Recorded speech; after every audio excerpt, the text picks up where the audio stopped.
Good afternoon and welcome to Gulfstream Park on Florida Derby Day. I'm Gabby Gaudette, joined by Andy Serling, back in town for the day, and you've been missed here in South Florida. Well, that's very nice. I miss being down here. I've missed you. I've missed everybody around here. It's such a great team here at Gulfstream Park, and it's great to be back, and it's certainly great to be back in what promises to be a thrilling day of racing. It's a thrilling day. We've got a lot of ground to cover, though, so we're going to try to breeze on through this as we but before we get to the card, though, what an amazing event that this is going to be once we finally get to the Grade 1 Florida Derby. This is an unprecedented event. Two undefeated three-year-olds batting it out before they actually even get to Kentucky. It's going to be an amazing day. No, it really is an East Coast, West Coast battle. It's really got everything you could want. Obviously, the two seem to tower over the field on paper, but it is quite a matchup. It definitely is. We'll take a look now at our featured wagers and our guarantees. And we started all off in today's first race with that rolling super high five for $1. We also kick off the 50-cent early pick five in race 1. And on this 14 race program, the Rainbow Six doesn't start until race 9. So do take note of that. And we do have a $200,000 jackpot guarantee in the Rainbow Six, again in race 9. In the late pick five, we have a $250,000 guarantee that takes place in race 10, and in race 11 a $350,000 guarantee for that late pick 4. So you can't ask for any more action than that. No, there's great stuff. I mean, there's so many races that are interesting on this card, and we could probably spend 2 hours and 40 minutes on it, but we've got about 40 minutes to cover it, and we'll start out by talking about my my pick 5 play in the first race today. Try to get through this pick 5. I was hoping to leave town with a winning pick 5 on my last day here, but apparently you're going to make me do something today. I'm going to use team colors along with Valid, and I considered singling Valid and using others in legs, but I thought I'd give us a shot if we get there with a horse who has a chance to upset the favorite, who's certainly tough to beat. Using the 5, 7, 11 here, 3 by 3 by 3 by 2 by 2. Talk about it later, talk about it here. Arapeka, the 11, has to be considered, Gabby, the horse to beat, whether you like this horse or not. And yes, this horse is coming into this race with the back class. Obviously, he's Grade 1 placed, and he's has a back class. But now he's in for the $25,000 tag. You have to question kind of what direction this horse is obviously going in. And I think there's a little bit more upside to horses towards his inside. He's one you have to respect. I see you use him on the early pick 5.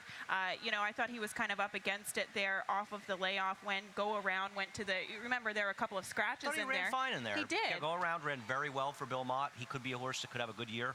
Exactly. So the if you're trying to find some other options here, perhaps the 7 Don Camillo. This is a horse that I opted for Jimmy Jerkins, and I think there's going to be a little bit more pace in front of him today, and it could perhaps suit his running style. Last time out, he was a bit keen, a little bit headstrong too, and the pace kind of fell apart in front of him. I think it's a different dynamic today. Yeah, I thought he actually moved into the teeth of the pace, and he's one to sort of help collapse that race as it was falling apart at the end. And I agree. I thought he's a horse that could take another step forward in here. Gold Shield is a horse I'm going to use, and believe it or not, even though Dream Supreme, the dam, was $1 million winner on the dirt, and a dirt horse, she's been a good producer with turf horses with 2 winners out of 5 to try it, but 2 of the other horses were pretty effective on turf. And I know Shug's kind of giving up on Gold Shield, a horse they spent a lot of money for, but he has some good numbers going. That he's, unlike a lot of trainers, he has decent numbers going with non-maidens first time in the turf, so I'm going to use that one. But I think there's plenty of horses in here that have more than a puncher's chance. And when's the luck going to run out on the 8 Indian Guide? He's been on an absolute rampage lately, both on the dirt and the turf, but I thought it was a credible performance last time out, and the reason why this horse finds so much success is his positional speed. He gets into a good position early, he's tactical, and I'll use him again. I don't know if he can win in this. It's a much, much tougher field than what he's ever faced. We'll move on to the second race, a maiden $50,000 event, a mile onto the turf course, and there are several horses in here that had some troubled trips. Yeah, I mean, obviously the 8 horse has that win, but keep in mind the 7 and 8 are both moving up, and what power the 8 who has the win in the DQ and somewhat of a controversial DQ. This may be a much tougher field, and we're going to show a couple of replays, I think starting with the 1 Mav, who was the 10 horse in the race we're looking at. And I thought it was very interesting. You got 2 horses that both probably should have broken their maidens first time out, and for my money, you're going to see Mav is in a very good position with Paco Lopez and is going to get back badly shuffled out of the running. And you sort of envision, it's hard when you watch it just the first time, Gabby, but keep in mind this horse is about, what, about three and a half lengths off of the leader here, and you're going to see that horse in red, the 2, starting to drop back. That horse is going to create separation and effectively take Mav out of the race. And we can see him here just about now, kind of check up out of there. And you never really want to lose momentum, especially at a key point of the race. You see it's kind of a cavalry charge. Everybody else is making their move, whereas he unfortunately had to go backwards. But the interesting thing, since that key point of the race, was kind of from there to the stretch. This horse was never really, I thought, asked from then on. Well, and he's also going to get into a troubled spot because he's not going all the way to the outside for whatever reason. So he's actually going to get himself sort of caught in a little bit behind horses. And I really think if you look at it, and he didn't have much trouble after that, but imagine if he didn't lose that position. As you say, it's such a key point. I think there's a very good chance he would have won. And now he draws an inside post from that outside post. And I also feel like he has more tactical speed than the other trip horse. And you and I reversed them. I feel it was splitting hairs for me. It was splitting hairs. So 7, My Bucky's Boy. We'll take a look at that last replay, too, when he made his turf debut. And we'll start it off. He is the number 2 in this race, and you can see kind of on the backstretch. And he broke well. He kind of... he had a little trouble at the start, actually. He was kind of hopped up and was stayed back. And he stays kind of towards the inside. He was reserved a little bit here on the backstretch. But I thought the main point of this race was kind of from here on to the finish line. I agree with you. And you can see he's already been taken out of the picture. It's the same thing. It's amazing how similar in some ways these trips were, but this is the one of the 2.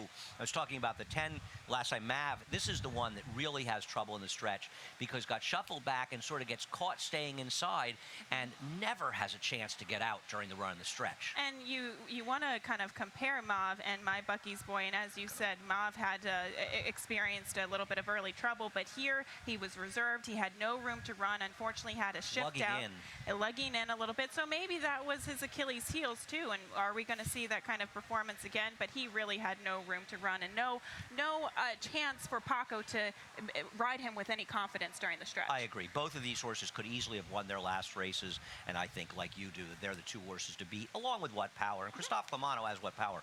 He's got some live group of entrants on today's card. He really does. We'll move on to the 3rd race, restricted allowance optional claiming event, 6.5 furlongs there onto the main track. And I thought this was a kind of a tricky race because there are several horses coming out of similar races, several horses dropping. You land on the one, Rasta Rant, first off the claim, who I believe we have a statistic for the barn. You know, I was grasping at straws because I felt like the only horses that I didn't want in here were the 4 and 7. And I honestly feel like I could play just about anybody else. And I thought it was interesting. Leo Gabriel's got a good numbers off the claim, and the only race he had this horse because he claimed it a few back. He actually got Rostarant to win, which is not an easy thing to do. And I was hoping maybe that magic would work again for him. But your horse, Wildcat Wish, Coal Miner, who ran well last time and probably lost to a better horse than he faces today. I think all of these horses have real chances. It is really wide open. The thing about Rostarant, though, is he broke well last time out, and he kind of sucked out of there. And I like the fact that he draws the rail today because it could give him the ability to maybe sit closer, and I think that's kind of the tipping point for him. He needs to be about 3 lengths off the pace. He doesn't want to get lost, or he'll never make up that ground. He cannot get lost in the shuffle. But the 2, Wildcat Wish, I thought was coming out of some of the strongest races, especially go back to the 6.5 furlong try here at Gulfstream. I thought he moved a little bit too early when he was beaten by Lazarus Project. Homespun Hero looks like a horse that's kind of panned out lately, and I love the switch to Luis Saez. It's a very good jockey change on that horse, and I didn't use him in my pick 5, and I kind of regretted it. And I think if I lose, he's a horse that that I'll be annoyed when he knocks me out of the pick 5. Race 4, a nice maiden special weight on the turf at 1 mile and an 1/8, and we'll see this field. We have a handful of first-time starters, very well-bred first-time starters, and that kind of makes this race even more tricky. It does. I mean, even the Mott horse, I know he rarely wins. This comes from a super family, including Announce, who was a very good European.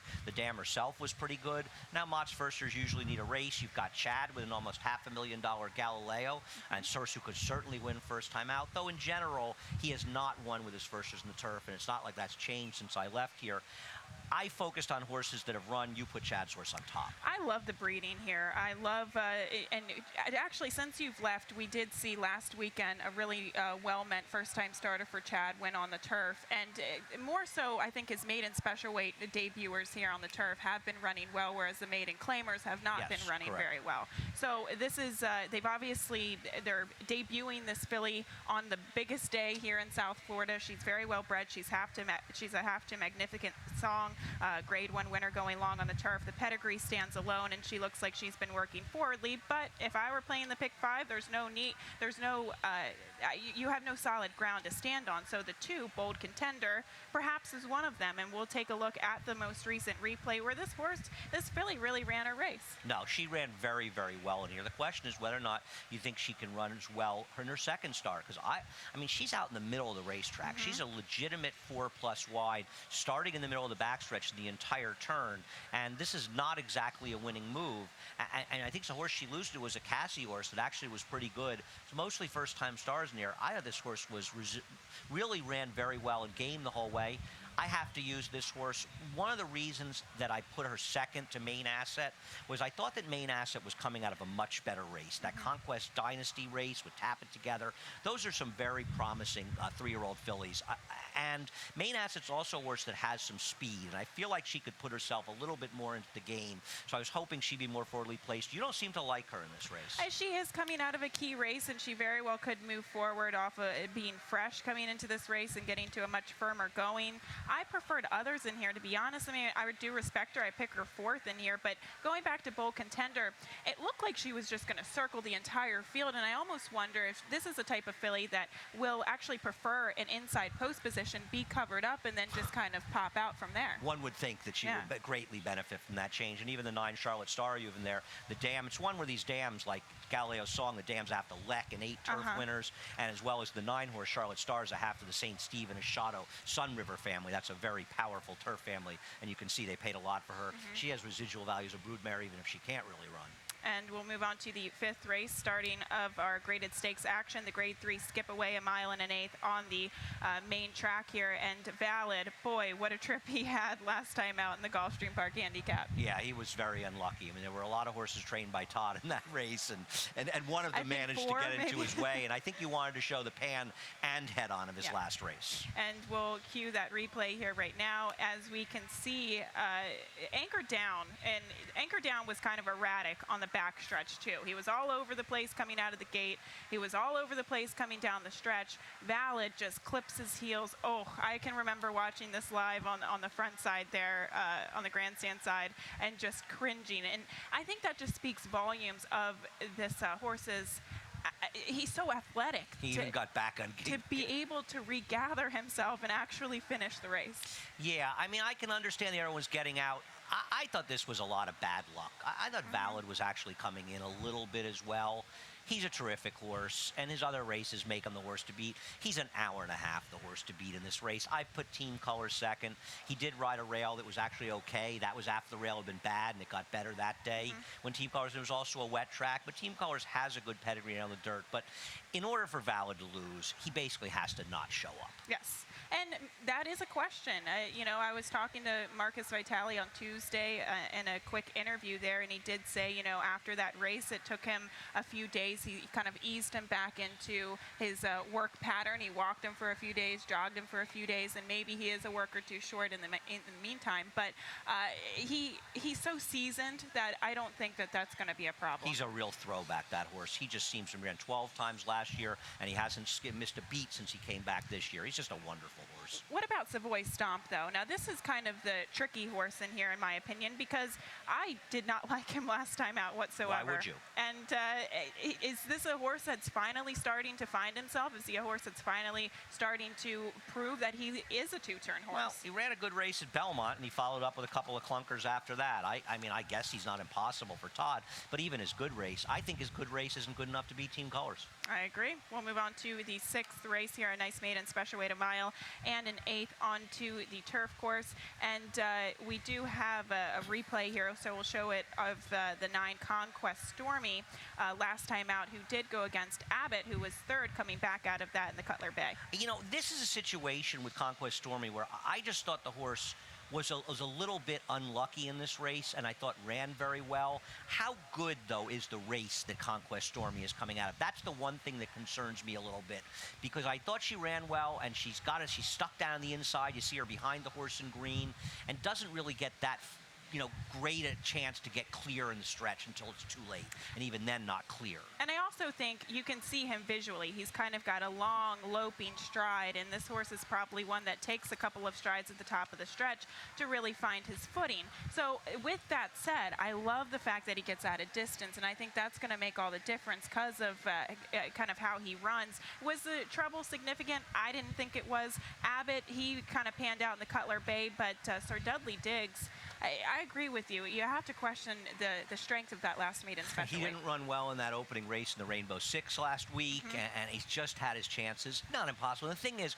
Berliner is coming out of a much, much better race. Very tough. I don't think it was any fault of Julian's. The horse just couldn't get himself to the outside. And yeah, he saved that ground at the end, but trying to make that big, long, sustained run right down the rail is not the easiest thing to do. And he did it behind some pretty promising horses like Inspector Lindley and the other horses in that race. I just think Berliner, who's run well in both his starts, might be too good for these. Well, that's always what you want to see, is a horse kind of bobbing and weaving between horses, closing between the rail and other horses. So at least he showed a tendency to be very game. He was wide going in that first turn. He was floated about 5-6 wide, so that's something too. Now how is he going to, I don't worry about that outside post position. There's a lot going on in here. Long run to the first turn. Yeah, it's not a, and look at the 8, Silver Beach, a very well-bred horse by Tappet out of a multiple graded stakes winner mare. Christophe is really emptying the barn on today's car. Well, don't forget, when he had the quarantine, he wasn't able to run for a while as well, and it's nice to see him these horses, and he's got obviously some well-bred ones. Remember Mickey, I thought, ran sneaky okay last time, but Bolivar, who was on the pace that day, and that pace kind of collapsed at the end, I just thought overall that race might be weaker. I'm a Berliner fan, and I know he's over 2, but I think he's been more circumstantial, and he's going to be very tough to beat today. He's coming out of the strongest races, in my opinion, as well. We'll move on to the Grade 2, Gulfstream Park Oaks, a mile and a 16th on the main track, and we will show the 2 replays here, and we'll start it off with Off the Tracks, when she came back under the handling of Roderick Rodriguez, and what a fantastic training job to get this filly ready off of the layoff from the Schuylerville, and she just looks like one that has a lot of talent. She's clearly talented. I think the question, obviously, with the question isn't talent. We know she's a good horse. The question is, and I think of it because these are the big races for fillies, races like the Test, and I know they're in New York, but the Test and Prioris, is she a Test and Prioris horse, or is she a Kentucky Oaks, Mother Goose, Alabama type horse?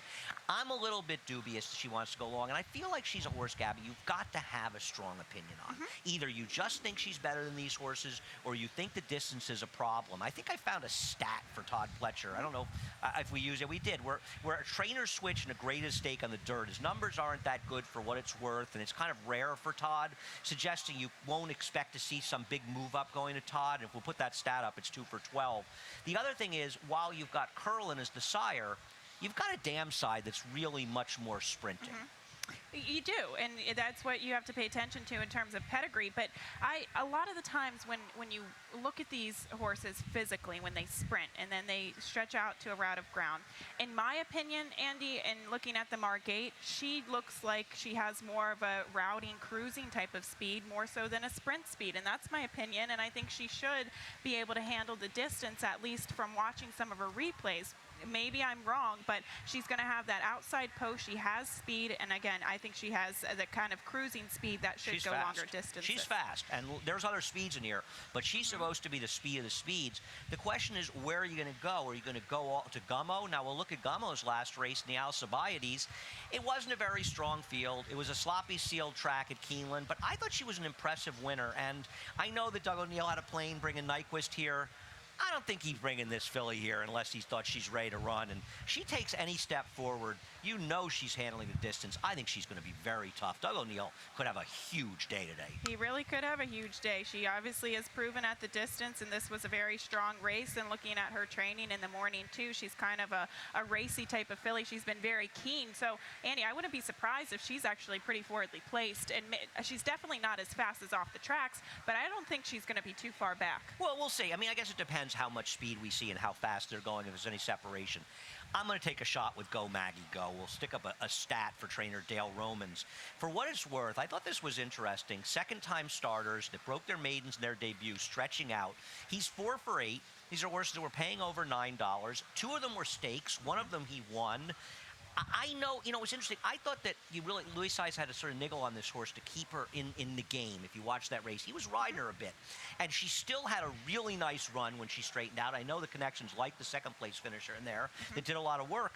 I was impressed by that, and I know she's coming back relatively soon, and you could argue she's being rushed a little bit in this spot. I'm going to take a shot with her that she's okay. You don't seem to be a big fan. I'm not a big fan. I think there's other proven commodities, and also, I know it's kind of an oxymoronic statement that I say it about off the tracks, that I don't mind her stretching out to 2 turns just from that 6.5 for a long try.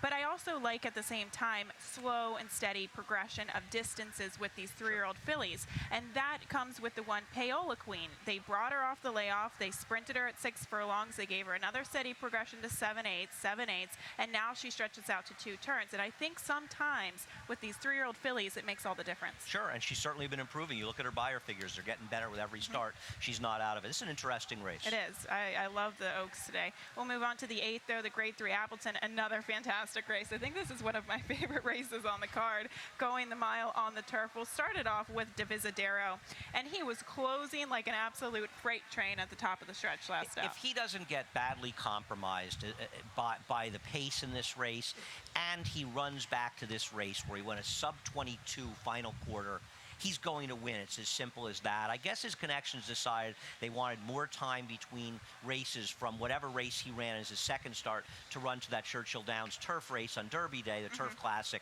because they could have run him in the Grade 1 mile race at Keeneland, but that's in a couple of weeks.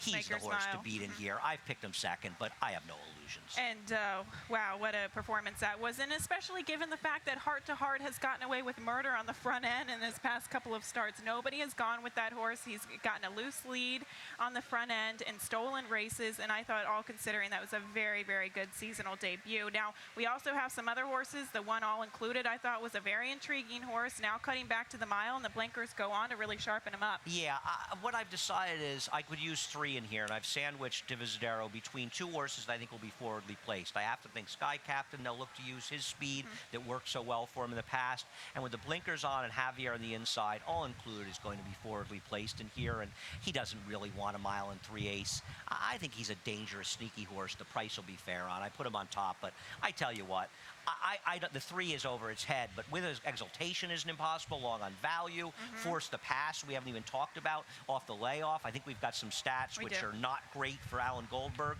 but he's clearly a talented horse that seemed to have gone a little wrong and wasn't getting out of the gate, but he's not impossible, and I even think the 8 Reporting Star is good enough to get a big piece of this. Turf layoffs there, 17% and a negative ROI there. But I actually went up to Palmetto's on Monday, and I was speaking to the assistant, George Duarte, and they're expecting him to be forwardly placed because he's just been training differently in the morning too. It looks like in terms of training in the morning, he's shown a tendency to be faster, and sometimes that doesn't always transition.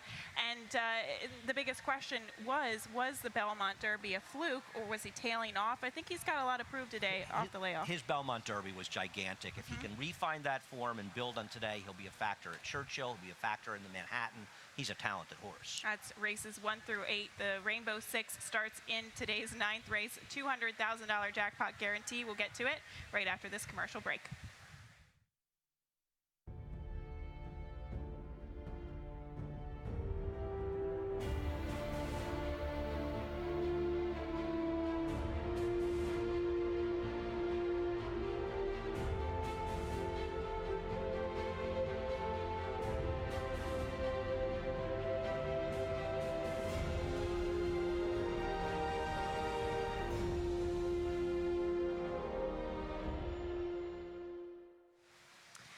Welcome back to Gulfstream today. Big day today, the Grade 1 Florida Derby, as we will eventually see Mohaymen and Nyquist duke it out there in today's finale. But first, let's take a look at the Rainbow Six. We have a couple of guarantees today, including in the Rainbow Six a $200,000 jackpot guarantee. I did come up with a ticket, so we will cue that here now. And using 4 horses to start us off in this maiden special weight, and using 3 in race 10. My single does come in race 11 with Photo Call. I really do think that she's the mare to beat, and kind of keen around there using 3 horses in race 12 and 13, and using both Mohaymen and Nyquist in today's finale. $43.20. We'll get right to it. Race 9 does kick us off. Andy, how'd you see this race? Well, I don't think there's any doubt. I'm not sure. Did we have a replay? Yeah, let's take a look at Dig Deep's last race. And Dig Deep has run extremely well in both his starts. He was bet off the board in his debut, and he lost to a Dale Romans horse, but he really delivered in a big way that day. He's run very well. He's sort of well posted on the outside. This has got the 2-turn experience. He's coming back to 1. I harbor no illusions that he's an hour the horse to beat, Gabby. And I actually scratched into him. I was trying to take a stand against him with the 12 Cheyenne Bull, but he is out. Dig Deep really dug deep last time out, and Mahesto was sitting on go that race. I had a couple of reservations with him stretching out to 2 turns immediately off of that 6 furlong race, but now cutting back to 1 turn, he's going to be sitting on go. I like him. And there's some other horses in here that I think are intriguing. The 5 Tail of Mist I didn't see, but you like. Yeah, I like Tail of Mist quite a bit. I don't know if he's good enough to beat the favorite. The problem with Tarpey Zapper, who you have second, is I'm not betting this horse coming back 6 days after that debut performance. Though he ran fine in there, and see Wizard's obviously a horse that has some talent, a horse who lost to Destin in his debut. Tail of Mist ran that very good race, or solid race, I should say, when 3rd behind. I think he's a half to tonalist, this horse. When 3rd behind Shaggoff, when that one made his debut. He didn't run well in a subsequent Gulfstream race, but last time out, he was on the dead rail, and he was right down the dead rail every bit of that race, and he still ran a figure of 65. He ran a good time for him figure that puts him contentious here, and if you believe it was the dead rail, like I do, that caused him problems, he's a lot better than that looks. I don't know if he can beat the favorite, but I'm going to take my chances against everybody else. The weird horse is Conviction, because they obviously, he's a very well-bred horse by Tappet out of Carson City, Pretty City, and it looks like they've kind of gone back to the drawing board, made a lot of adjustments. This horse was heavily bet, but really disappointing in debut. He was awful. He was awful. He really didn't run any lick that day. Now they put the blinkers on. I've seen him paddock school for the past 2 days, and he just looks like a horse. He's a Tappet. He misbehaves in the afternoon, and if he can overcome his mind and take a step forward, I think we're going to see something new, but he really does have to maybe move forward in terms of his behavior. But you have to use him defensively. He took too much money in his debut for Todd to just completely dismiss him after 2 bad performances. He's all yours. Yes, I agree with you. We'll go on to the 10th race, Sir Shackleton. This does kick off our late pick 5, and we do have that $250,000 guarantee in the late pick 5, and you came up with a ticket. I do have a ticket in this race. I saw that you and I disagreed. Well, I think one thing we're probably agreement is that this is not an easy race. I'm going to use the 3 Grand Shores I know you're a big fan of. I'm leaving Defer Heaven out. If this $6,000 claimer wins this stake race at 7 furlongs, I'm going to lose, and I'm fully where I might. I like the 9, Just Call Kenny. I went 3 by 2, by 3, by 3, by 2. I agree with you, though. I thought about singling Photo Call and using other horses. I like Just Call Kenny in here as far as my bet. I'm going to just bet on Just Call Kenny to win this race and keep it simple after my pick 5. Just Call Kenny's a horse in his last race that made a big middle move into a very fast-paced race that fell apart. I thought he ran better than it looks on paper, and he's quietly an improved horse. I even thought his 3rd finish behind us, a knockout, where he was also attacking the pace, was a solid effort, and I'm going to hope he's a horse ready to take a step forward and get a good trip. This is a tough race. I have my reservations about that particular race, though, because it's a knockout. I know he ran huge, but this is a horse that was going into there with recency. We had half the field who we hadn't seen in months. It's a knockout, one of them. El Nawi, another one. Even General A-Rod was one of them. Several of those horses in that small field were coming off layoffs, and I thought that moved him up because of that. Except you could argue that it's a knockout, was ready to run his best race of his life coming off the layoff, and it was a race that collapsed, and Just Call Kenny was the one attacking the pace. That would be the counter to that. Though, listen, I'm not in love with this horse. Yeah. I just think he's going to be an overlay. I think he's better than his odds are going to be. We have two George Navarro horses, the one brothers of the time. I thought you see Gelfenstein Farm, the owners or the co-owners of XY Jet, ran a huge race in Dubai. Amicio Jaramillo stays on this horse versus Defer Heaven, and I'm thinking I actually moved Defer Heaven up a bit on my ticket because of the scratch of Anchor Down. He's going to be alone on the lead. He is going to be alone. Well, WV Jet Setter could have something to do with that with Javier. I have to think he's going to go. I'm taking an anti-Defer Heaven position in here, and it may be one to my detriment. I'm going to stick with Grand Shores one last time. You love him. I do. And I thought of you as soon as I saw him in here. He puts in strong races against far tougher horses. You look at horses like Tommy Macho versus Defer Heaven, and I just think he has the back class in here, and he fits the flow of the race if the number 7 goes with the 5. You don't like Just Call Kenny, but Grand Shores, with a much easier trip, finished a quarter of a length in front of him in the Fred Hooper. This game is all about opinions, Andy. whether we can defend them or not. Exactly. Race 11, the Grade 3 Orchid, a mile and 3/8 there on the turf course, and we'll start off with a replay of Photo Call, going back to the Rodeo Drive, actually back at Santa Anita. Got a great ride by Drayden Van Dyke this day and a great trip, but these horses are, if she can get the mile and 3/8, she's supposed to win here. You know, I believe she was sold at the auction. That's how Todd ends up training her, and Grand Motion had her when she won this race. Her last race, she was facing better horses in Tepin and Lady Laura. A good prep for this. She's going to be very tough to beat, Gabby. I thought it was an excellent prep, and now she doesn't have to face horses like Tepin and Lady Laura. She does have to prove that she can get the distance. I think she can, because she's one that shows a little bit of versatility in the afternoon. She's shown that she can be effective closer to the lead. She can be effective taking back off the pace. So I have so much confidence in her that I did single her. But there are other horses like Christoph's mare to the inside with Julian, who you'd have to figure she's going to be very forwardly placed. She's got to be forwardly placed. Now, she was able to steal away in a great ride by Joelle when she won back at Belmont in October, but she's run well in some other races. She had some trips in there, and she's the one I think you could have more confidence getting the distance. Distance is the great equalizer, and if Photo Call has one possible chink in her armor in this race, it's the mile and 3/8, ultimately too far, but she did only lose by a length at a mile and a half here. I'm going to back up with the 1, but Photo Call's so much worse.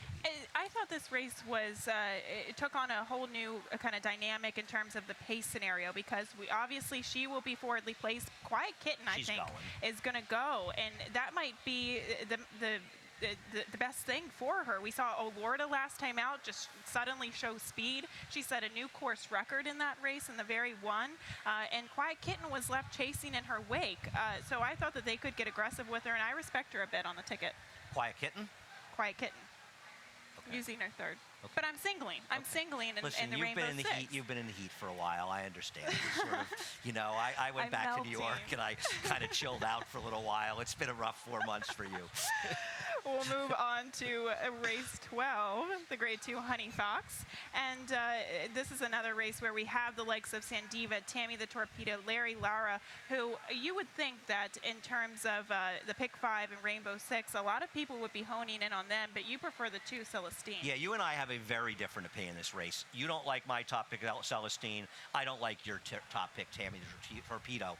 Now, I will agree, because you're going to make the argument, it's a fair one. When Tammy Torpedo beat Celestine, Tammy Torpedo ran the better race, and I have no argument with that. I didn't love Tammy Torpedo's last race. Now, maybe she's a better horse when she's coming from behind, and even though she was able to control last time, Tammy, it's not her preferred running style. But on this course, I want to have some speed, and I thought Celestine's last race was really strong. She was chasing a very fast pace and made that move. Faux Flyer ran like a wildebeest in there to get it done. Partisan Politics, a nice horse. I think Celestine's wiring the field for Junior Alvarado, who might have a big day, and had the pleasure of being on the airplane with me last night. Coming Oh, down how here. was that? I'm sure it was exciting I'm for sure him. he's very scared. He probably wanted to switch He probably was seats. wondering why I was crying so much during the turbulence. You were probably sitting on the back of the plane, and he opted for the front there. But looking at Celestine, look, it was a heartbreaker for me back in the Tropical Park Oaks. I think I even singled her that day. But Tammy Torpedo was best. She was. really was She good. was best. But the thing about Tammy the Torpedo is I think with her races, and I know you don't like her last race in the Swanee River. I don't hate it. I just don't like her in this spot. She continues to improve, and she's tactical. And I agree with you. She doesn't need the lead. I think she's more effective taking off the pace, but she will give Celestine a little bit of a run for her money, and she's one that gradually develops. What do you do with a horse like the 6, Lady Lara, who came off the layoff, had to face Tepin? I think that she's terrific, and a mile is her right distance, and she can win, but I think she's pace compromised in here, and that's why I put her third, but I'm not going to be shocked when she runs well. We haven't even talked about Sandiva yet. My problem with Sandiva is when she won the Marshalls River, she was able to control, and I don't think she ran that well, and I just think this is a much tougher field. Though I picked her second, I absolutely am going to use her, and she can win. I think she's going to be overbet, and I'm still not convinced that she's as good as she was in the past, though she does do her best running at Gulfstream. She does do her best running, but you look at the pace scenario here as well, and I agree with you. Totally different dynamic. Totally different dynamic, and we saw Lady Lara get the best of her when it wasn't that type of scenario in the past. So I prefer others in there, although I do respect her in the Rainbow 6. This is a good race. I'm looking forward. I even think the 8 Elusive Collection's not wildly impossible. You liked her last time. I think she ran better than it looks last time. She didn't really ever get a clean, comfortable trip. She didn't, and she very well could improve. It almost looked like she kind of got a little bit short in the latter half of the stretch as well. I'd love to see Johnny be aggressive with her from the gate and get her into position behind the 2-horse Celestine. The Grade 2 Pan American, what a race this is too, and we'll revisit Grand Tito and Keigan's last performance and the Grade 2 McDarmida, and this was a solid performance from Grand Tito. No, Grand Tito did run well in here to get it done and was able to beat Keigan. Keigan's one of the coolest horses in racing. He always shows up. He seems like he can run from 6 furlongs to 1.5 miles effectively. He's a terrific horse, but one thing he doesn't do is win. And it's been a long time since he's finished first. He 2014. draws very well on the inside. Grand Tito is not going to be able to control. I know he wasn't the speed last time, but he was able to sit a comfortable second. And I have to think that Seeking Alpha is going to be aggressively ridden in this race. And so at the very least with Seeking Alpha, you're going to see an honest pace, and Jay Gatsby's not slow. So I think from a pace dynamic, it doesn't flow in Grand Tito's favor. I completely agree with you, and I think the 1.5 miles is a great equalizer here too. He won't be able to get the same type of pace scenario that he did last time out. I think the turf is playing differently than it was on that particular day. It was very, very firm, and since then we've had some rain. And we could see a different dynamic. I like Keigan. I think, like you said, I think he's a great horse. He's been effective at 7 furlongs. He's been effective at a mile. He's just a neat horse that just shows up all the time. He just doesn't seem to remember how to win anymore. I feel bad for him. I would like to see him win just because he kind of deserves it. Yes, he does. Now, the horse that you and I both find very interesting is the 10, Montclair. And he is going to have to take leaps and bounds of steps forward in order to really to win this race and face other horses like Keigan. But he looks like a horse that will love the added distance. And not to mention, last time out, Andy, I was very impressed. He was reserved the entire stretch. Once he finally tipped out, the turn of foot that he showed just a few strides from the wire impressed me enough to put him on top. He didn't look, even though it was 1 mile and 3/16 last time, he certainly didn't look like a horse that was going to be able to control, going to win that race going shorter. It seemed to be a prep. When he ran second at Delaware at 1.5 miles, he caught a ridiculously slow pace and ran very well. You and I are on the same page in this race. It might be the only race today. Wake Forest. What do you do with a horse like this? He clearly came to United States in seek of a firmer course, and that's not what he got in the Arlington Million. And this is a horse who he obviously likes a firmer going, and that's exactly the conditions he's going to get today. Well, it's interesting you say that because I actually was speaking to Chad yesterday, and we did briefly talk about this race, and he said that he thought that the firm going might really help this horse. He's kind of a very interesting horse you have to use. Now to the headliner, the moment that we've all been waiting for, the Grade 1 Florida Derby. We'll start it off with going back to when we last saw Mohaymen in the Grade 2 Fountain of Youth. Mohaymen has been terrific, but it's time for Mohaymen to step forward with a Derby caliber race. And I understand that they don't want him running 108 figures and peaking too soon, and I respect that Kieran is trying the right thing with him, and he's certainly a trainer that doesn't need us to tell people how good he is. But at the end of the day, he's had softish trips, beating non-real. I mean, Zulu's okay. He's facing a serious foe in Nyquist, and in my opinion, he's starting to look like a very good horse that was precocious and has never really improved. Have they really let him unleash, though, is my question. I think they tried hard in that race. Do you think he could have won that race by a lot more? Well, it looked like he was kind of geared down a couple strides from the wire. They're 1,200-pound horses. How much could they have slowed them down? Regardless of that, there's a whole new dynamic here. And if Mohaymen was running on the West Coast, obviously Nyquist would probably be the heavy favorite in this race. Nyquist has to ship across country. We have seen him. There were a couple of changes there in his shipment here. He was supposed to come in on Monday. He came in on Tuesday. He has been training in the morning. He has to face different weather as well. It's very hot, humid down here. We saw him train the first day. He was a little bit heated, but ever since then he has been acclimating well, in my opinion.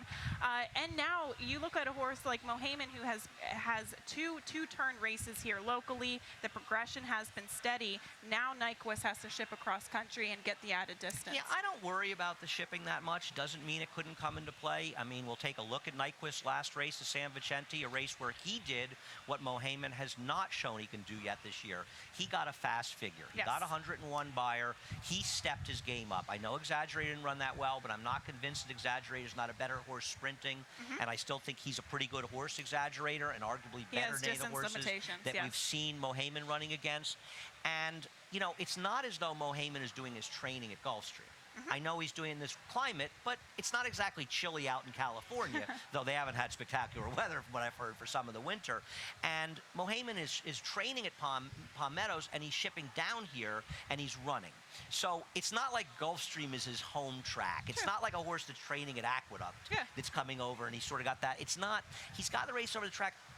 Listen, I think they're going. I'm very interested how they're going to bet this race. How heavy a favorite's Mohaymen going to be? I don't know.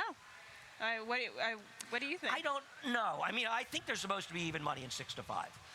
In which case, I mean, like you, I'm using both of them, and I just want to enjoy this race. This is going to be a really exciting matchup.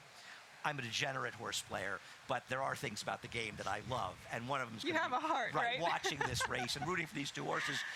My problem with Mohaymen is more based on the fact that he's 7-2 favorite now for the Derby, and I think he's closer to about 8 or 10% to win the race. So he's a big underlay. So I just feel like people have overrated him. I still think he's a very good horse. Now, I've been asked this question several times too. How do you round out the tribe? Fellowship? How do you bet this race? Even? Well, it's very hard to go against Fellowship and take it the edge as the other two horses. What gives Fellowship the edge is he's going to be sucking up and picking up pieces, whereas Take It the Edge is probably going to be involved in what could be a pretty contentious pace. And that might be his Achilles heels in here. And we actually saw him at Paddock School yesterday. He's a very big, good-looking horse too. But the pace scenario, I have my reservations about that. Whereas Fellowship, I think he's going to be sitting a good trip and perhaps rounding out the tribe. But obviously, this is a showdown between the two top Derby contenders. It's going to be very hard to beat both of these horses, and it's just exciting to have the two current favorites. And it's not to say there aren't a lot of horses nipping at their heels, but this is a real test.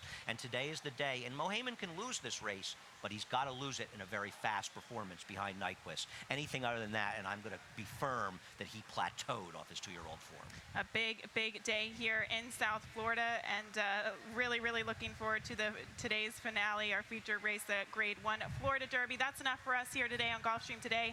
Larry Colmus will be up next with Scratches and Changes, and we'll be back here all afternoon. Thanks for joining us.